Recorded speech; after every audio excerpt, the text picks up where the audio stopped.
With the first round of these playoffs almost finished, there were a lot of things to say about each team that played.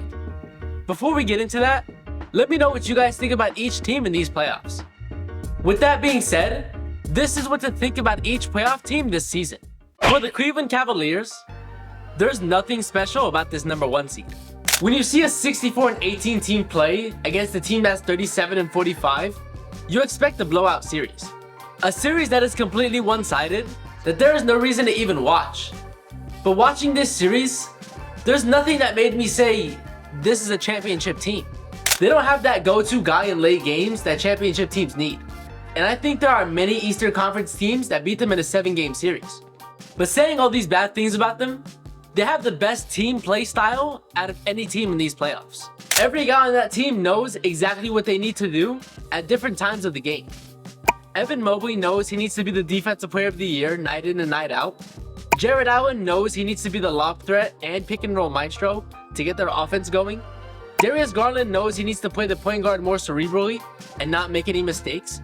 And Donovan Mitchell knows that he has to be that fire starter that gets the offense going in the first quarter and the showstopper in the fourth quarter. But with that being said, I see this team losing to the Pacers in the second round.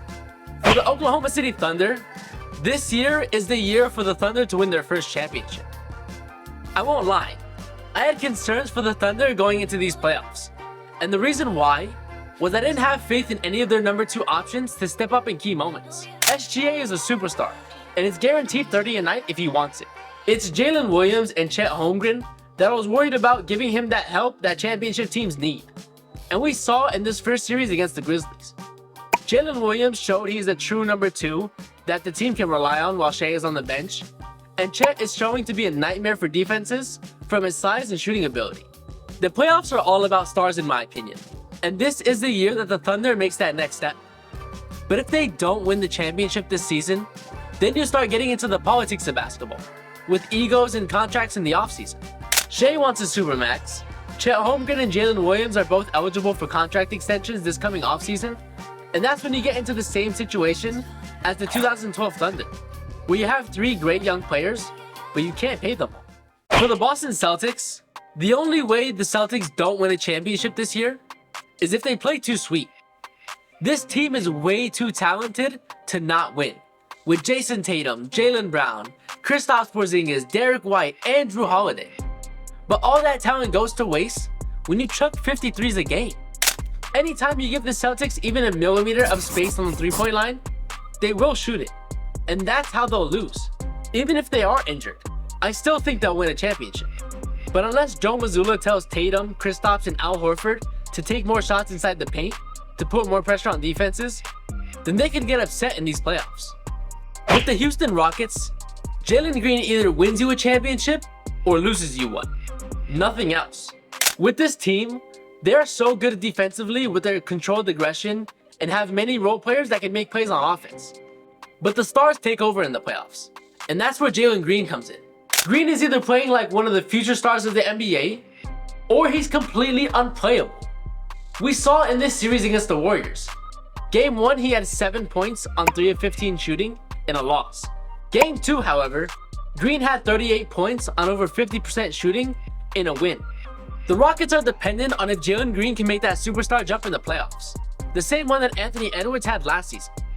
If he can, then the Rockets can match up with any team in the league. If he can't, then it's bye-bye Rockets.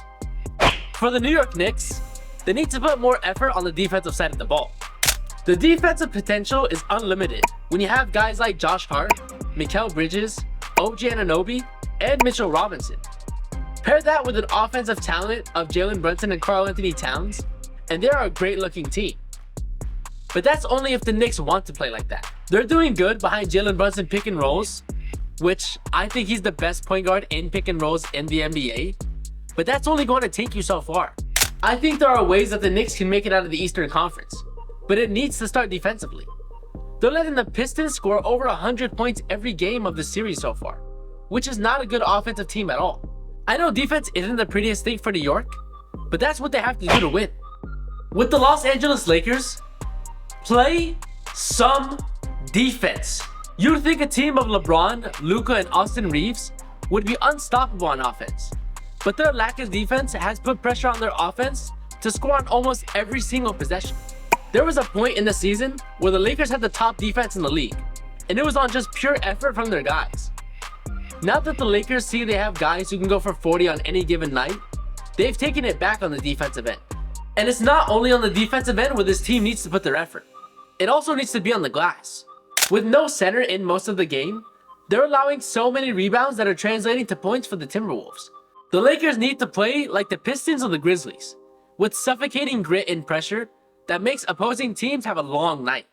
For the Indiana Pacers, somebody has to step up in the late game, and it needs to be Tyrese Halliburton. I love the way the Pacers play. With how fast-paced their offense is and how suffocating their defense is, with guys like Benedict Mathurin and Andrew Nembhard. They breeze through the Bucks, but their next series against the Cavs is going to be tough and be dependent on late-game scenarios. Evan Mobley will be matched up against Pascal Siakam in that matchup, which leaves Halliburton as their go-to guy.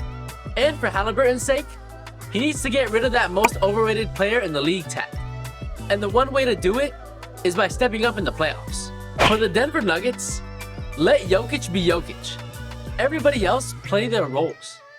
When you have the best player in the league, it doesn't matter what kind of coaching or role players you have beside him. You always have a chance to win the championship. That being said, everybody just needs to play their role. Jamal Murray, knock down shots and be that offensive generator when Jokic is on the bench. Michael Porter Jr., knock down threes. Aaron Gordon, be that bruiser to take the beating off Jokic and keep shooting at a high clip. Christian Brown, keep being that defensive pest. And most importantly, Russell Westbrook, stop taking so many shots and go into that Draymond Green role that they need you in. As long as these role players do what they need to do to win, then I don't see why this team can't go back to the finals. The only thing I can ask from the Bucks is stop getting matched up with the Pacers in the playoffs. If you look at the other teams in the Eastern Conference, I don't see any team that matches up better with the Bucks than the Pacers. Giannis is doing everything he possibly can to carry this team, but that fast-paced offense is too much for Milwaukee. The only thing I can honestly say about the Bucks is fire Doc Rivers and go into next season healthy, because I think their role players are perfect and the duo of Dame and Giannis can work. For the Los Angeles Clippers, they need Kawhi to continue to turn the clock back to 2019 and Harden to keep playing his pure point guard role. The emergence of Ivica Zubac has been incredible for them, and that's the reason why this team is competitive with the Nuggets. But like I keep saying, the playoffs is based on stars. Kawhi needs to prove why the Clippers still believe in him, and it's because of what he can do in the playoffs. And Harden is doing great in his reduced scoring role, but is still on team's radar for his scoring ability. The rest of the team is doing great, with Chris Dunn being a defensive specialist and Norman Powell being a great scorer. But the Clippers need to rely on Kawhi and Harden to continue to play at an incredible level. For the Detroit Pistons, I've been saying that the playoffs are built on stars, but in this case, Asar Thompson needs to be the one to step up. He has been almost unplayable for the Pistons, as he fouls too much when guarding Jalen Brunson. That leaves Ron Holland and Dennis Schroeder responsible for Brunson, but they don't have that defensive potential that Thompson has. When Asar is playing great, I believe he can lock up anybody in the league, and that's not an exaggeration. Even Jalen Brunson had high praise for Thompson after the series ended. Man, that dude was tough to play against. He's big time. And I told him straight to his face after the series, and he made me work, so I got a lot of respect for him. Outside of that, Cade Cunningham is in the same boat as Jalen Green, where he needs to take that step at the superstar. Once he does that, we could see the next great Pistons team. For the Minnesota Timberwolves, Julius Randle, keep on being that bully second option for Anthony Edwards. Ant is obviously going to continue to perform at a top level. But the reason why the Wolves are winning these games is Julius Randle is back to playing at an all-star form. They took their soft team last year with Cat and replaced them with a bully in Randle, and it's absolutely perfect for them. For them to continue to have their success, these guys have to continue to be aggressive on both ends of the floor and leave it up to Ant to make his way as the face of the league. Now with the 7th and 8th seeds in both conferences, their seasons are done except for the Warriors.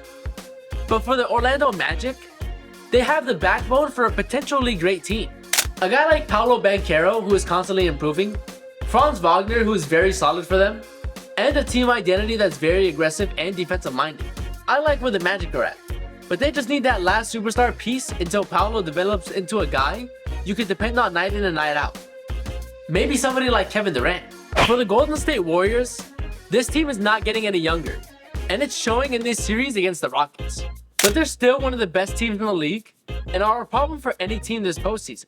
But I don't think this team can go past the second round. So what the Warriors need to do is go big this offseason. You have guys like Brandon Podziemski, Moses Moody, Jonathan Kuminga, and Gary Payton II, who are all movable pieces in my opinion. But you have Draymond Green playing your 5. I love what Draymond does, but at 35 years old, you should not be dependent on him guarding guys like Alperen Sengun, Chet Holmgren, Nikola Jokic, or any of these top West teams with all-star caliber centers. You don't need a great 5 to play with this team. You just need one who could take the bruising and stay healthy throughout the season. I think this team got one more year after this one to win a championship. So time's ticking. There's one solution to this Heat team. Fire Pat Riley. When a superstar comes to your team and takes you to 2 finals appearances when your team is absolutely terrible, you pay him. No matter if you think he is capable of taking the team to the finals again, you pay him for what he's done to your garbage organization. This Heat culture that Pat Riley has preached about is nothing. And the only person who has actually done something for this so-called Heat culture is Jimmy. All of your championships are bought with LeBron, Shaq, and Chris Bosh. Pat Riley is going to ruin this team, and he needs to get out of there. This culture deserves a video by itself, but that's not this video. So in short, get Pat Riley out of there.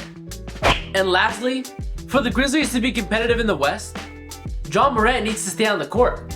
Just a few years ago, we were talking about how Ja would be the face of the league in the foreseeable future. Then the gun incident happened. Then another gun incident happened. Then he was injured for an extended period of time. And these comments about Ja being the face of the league washed away.